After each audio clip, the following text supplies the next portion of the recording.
Hi viewers, welcome to our channel. ప్రస్తుతం మనతో పాటు ప్రముఖ పొలిటికల్ అనలిస్ట్ అంకమరావు గారు ఉన్నారు. వారితో ఒకసారి మాట్లాడు. సార్ నమస్కారం సార్. నమస్తే ఆదిత్య గారు.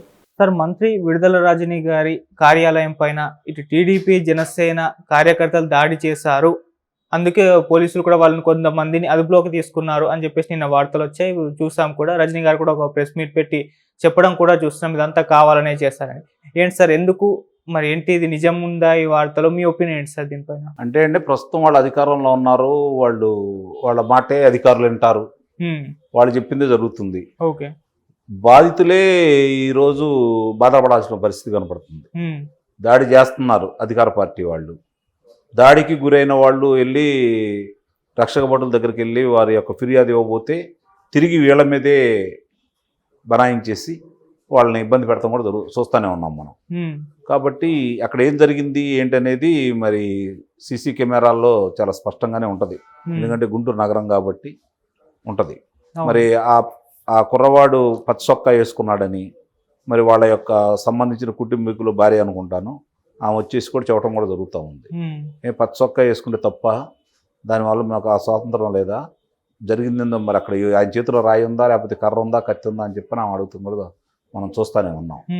ఇప్పుడు సహజంగానే అధికార పార్టీ వాళ్ళు ఇవాళ కాదు, ఈ 4.5 సంవత్సర కాలంలో 4 సంవత్సరాలు 7 నెలల 2 రోజులు అవుతుంది ఈ పార్టీ అధికారంలోకి వచ్చిన రోజు నుంచి కూడా ఏ విధంగా ప్రవర్తిస్తున్నారో చూస్తూనే ఉన్నాం. హత్య చేసేంత పరిణామాలు వాళ్ళు చేస్తున్నా కూడా, ఉదాహరణకి మాచర్ల నియోజకవర్గంలో ఆ రోజు బోండా ఉమా గారు మరి ఎమ్మెల్సీ బుద్ధ వెంకన్న గారు వెళ్ళిన సమయంలో తురగా కిషోర్ అనే వ్యక్తి ఇనప రాడ్ లాంటిది తీసుకొని కారుకి ఏ విధంగా చేశాడో స్పష్టంగా చూస్తా ఉన్నాం. మరి ఆయన మీద ఎలాంటి అభియోగాలు మోపారు? మరి ఆయన తీసుకెళ్ళి మాచర్ల నగరానికి మరి ఆయన్ని ప్రథమ పౌరుని కూడా చేశారు కదా. అవును. మనం ఇవన్నీ చూసుకుంటా ఉంటే ఈ లేదు అభియోగం మోపారు అదే నిజానని నమ్మే పరిస్థితి అయితే ప్రజలు కూడా మర్చిపోయారు. అధికారం వాళ్ళ చేతిలో ఉంది కాబట్టి ఏమైనా చేయొచ్చు అనే అభిప్రాయం ప్రజలకు వచ్చారు. ఒకవేళ నిజంగా అక్కడ జరిగినా కూడా ప్రజల అభిప్రాయం అలా ఉంది.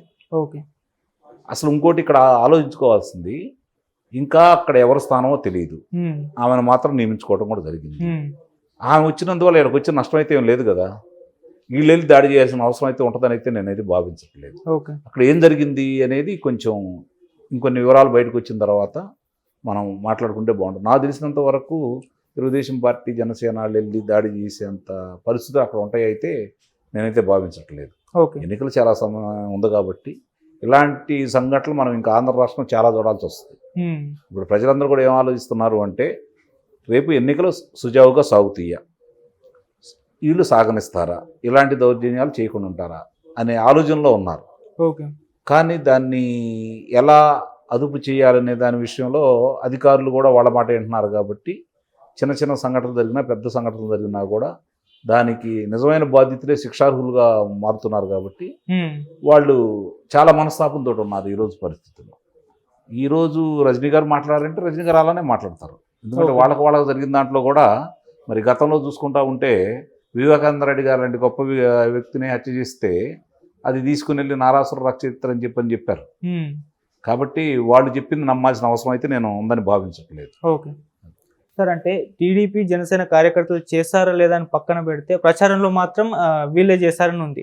సో మొన్న ఆర్జీవి గారి ఆఫీస్ ముందర, ఇప్పుడేమో విడుదల రజనీ గారి పైన టీడీపీ అండ్ జనసేన కార్యకర్తలు దాడి చేశారు అని ప్రచారంలో ఉంది. కాబట్టి ఎలక్షన్స్ టైం కాబట్టి వీటి యొక్క ప్రభావం ఎలక్షన్స్ పైన పడే అవకాశం ఉందా? ఎలక్షన్ మీద రేపు జరిగే ఎన్నికల మీద ఇదేం పడదు.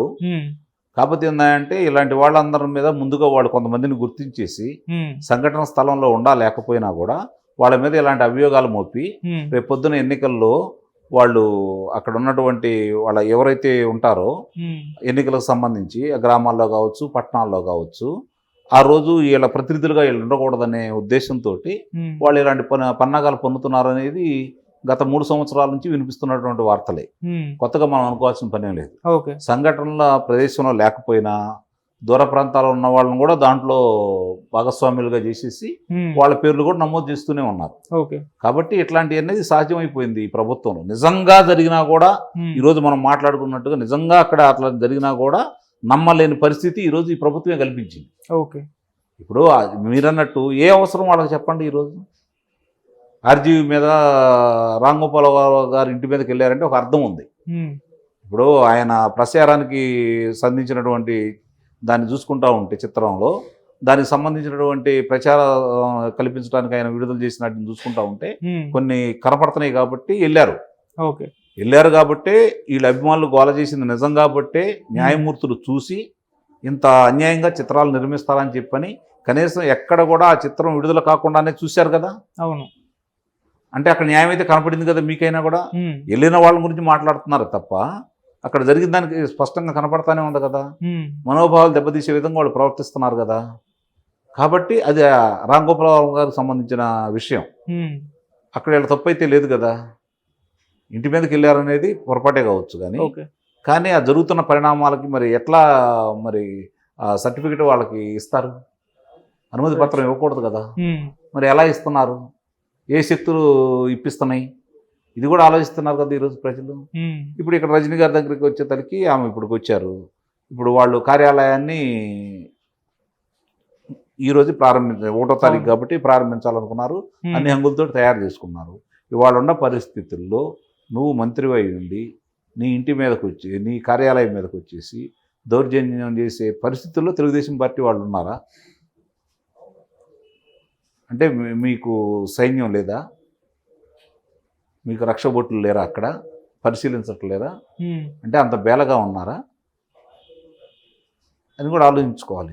ఓకే, అంటే సార్ మరి సంఘటనని అంటే రజనీ గారి ఆఫీస్ పైన కార్యాలయం పైన దాడిని ఆ టీడీపీ వాళ్ళు అంటే ఖండించకుండా గతంలో టీడీపీ ఆఫీస్ పైన జరిగిన ఆ సంఘటనను గుర్తుకు తెస్తున్నారు. సో అప్పుడు జరిగింది కదా మాకు, మరి ఇప్పుడు మీకు ఇలా జరిగింది, అప్పుడు బాధ అయినప్పుడు మీకు ఇప్పుడు ఇలా బాధేస్తుందని చెప్పేసి ఒక ఆర్టికల్స్ అయితే రావడం చూస్తున్నాం. మరి దీన్ని ఏ విధంగా చూడొచ్చు సార్? అంటే ఆ మాట కూడా అట్లా మాట్లాడకుండా ఉండాలి.